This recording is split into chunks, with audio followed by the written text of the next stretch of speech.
a baby. She 28, telling me I'm still a baby. Bodies on bodies on bodies on bodies. Fuck making it now, he's a topic. And they lower the value. All this free. This ain't Texas. Ain't no hold 'em. So lay a Go, go, go, go. Hair so good, she on the road. She ride it like a carnival. Can't be friends, but I'd like to just Lose control. Young, dealer selling. Is you like that? Kicking doors, kicking. Now call me back in my bed. for a fortnight there. We were forever running. They not like us. They not like us. They not like us.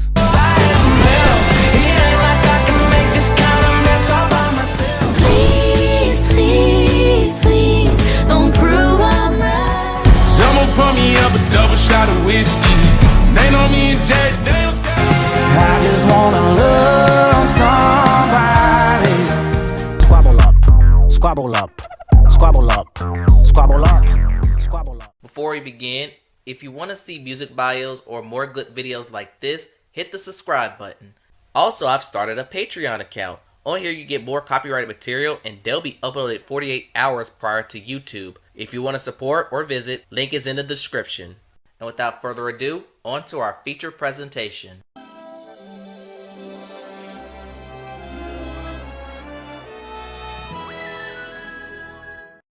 Welcome back everyone. Today we do the annual rankings of songs that charted #1 on the Hot 100 in 2024. This year, not counting the Christmas songs, we had 16 #1 hits compared to 17 last year, one less. This year's #1 consists of a Jack Harlow holdover, an Ariana Grande disappointment, a diss by Megan, Beyonce going country, Kanye, more Ariana Grande, the biggest hit of the year, a song that woke a sleeping giant, an underrated comeback song, Taylor's Torture, Kendrick's Victory Lap, Post Malone going country, one of Sabrina Carpenter's breakthrough, one of the biggest charting songs ever, a forgettable Morgan Wallen tune, and a Kendrick surprise. So what I'm going to do next, I'm going to go over my tier list and give my ranking. And let me just say, I almost canceled this year's video because Billboard decided to release its year-end list very late to coincide with this award show that little people seem to care about. But if you want to create your own tier list, I'll leave a link in the description below. So without further ado, let's dive in.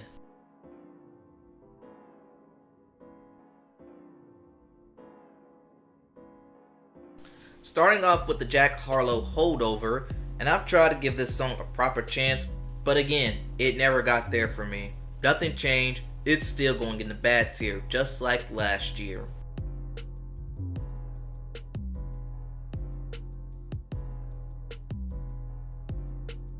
This was the lead-off single for Ariana Grande's Eternal Sunshine. I thought this song was going to be bigger, but it turned out not much of anything. But I don't think one is bad, it's just not her best. And that's why it's the definition of going in the mid-tier.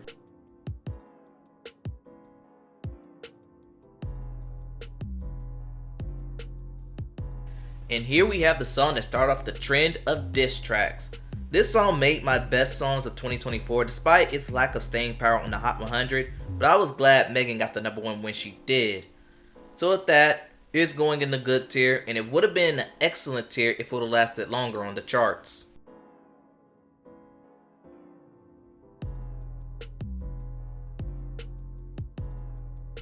Beyonce's Country Pivot. I remember liking the song when it came out, and it had a solid 20-week run. However, when the album came out, Texas Hold'em had a steep plummet on the charts. Don't know what happened, I guess radio got yanked or something. Do I believe this album and song deserve better? Yes, and you know what? It's the first song to go under the excellent tier. It's a really good song.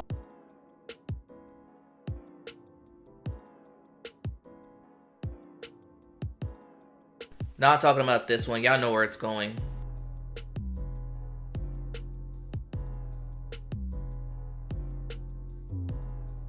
The second Ariana Grande song, and at least this one stuck around, and I feel like this one also had a quiet run on the charts. Maybe because it debuted at number 1 before stabilizing somewhere in the top 20, or maybe it's been gone for some time, but I do feel like this song deserved a little more. But for that reason, I'll place this in the good tier, excellent tier if I was talking about the video.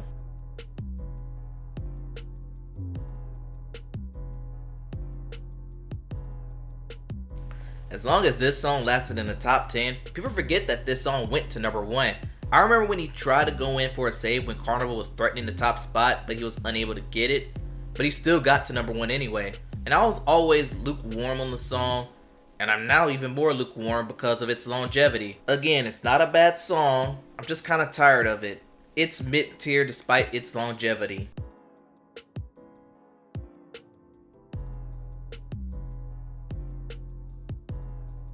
I remember being very surprised when this song reached number 1, and even more surprised that it lasted 3 weeks at the top. It is a diss song aimed at Drake.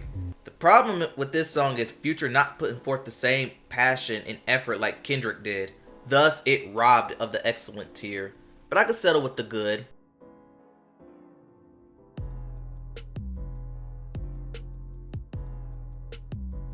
If there was a Sporkle quiz on number 1 hits of 2024, this one would be forgotten. And like I said about this song on my best list, this song got shafted between rap beefs and Taylor Swift, so no one remembers that this song topped the charts.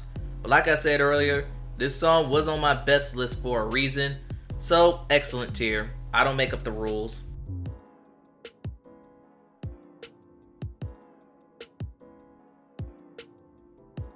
Taylor is now here unleashing her torture poets department, and I feel like this song and project was just a flex on her power and doing things that she could get away with, because this is not amongst her memorable best like Shake It Off, Antihero, and even Look What You Made Me Do as a lead single. I did place this in my worst list, dishonorable mention, because I called it more boring than bad. Thus, this is the definition of a mid-tier hit. But you want to know a song that's not?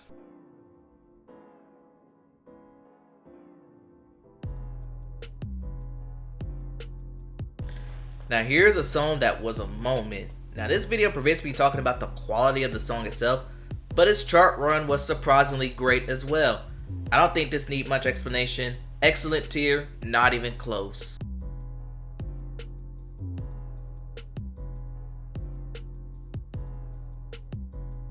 Post Malone and Morgan Wallen team up together. I do think that mainstream tried to make this a thing because it had an aggressive radio push, but it was number 1 for weeks. And it was the start of Post Malone's country push. It's not bad nor good, it's very mid for me.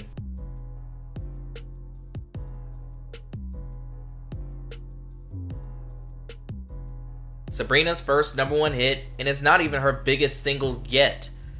Sabrina is one of the artists of 2024. She spent the most of this year having 3 songs in the top 10, but Please Please Please never got there for me.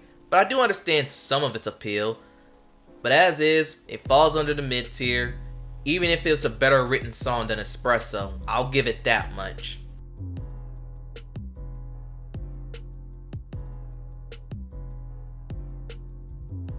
And here it is, the longest running number 1 solo song in Billboard history, not counting the holidays. It's a really big deal even if the song is terrific, but I do want to make one mention. When Lil Nas X chased the record back in 2019, he used different versions and other loopholes to get to the record. Shaboozey only had 1 version of Bar's song. I shouldn't have to explain much else. Excellent tier, no questions asked.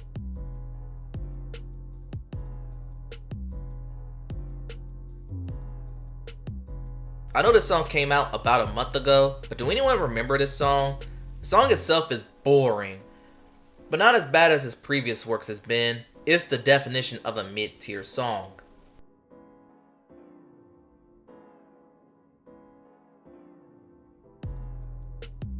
And last but not least, we have one more Kendrick song.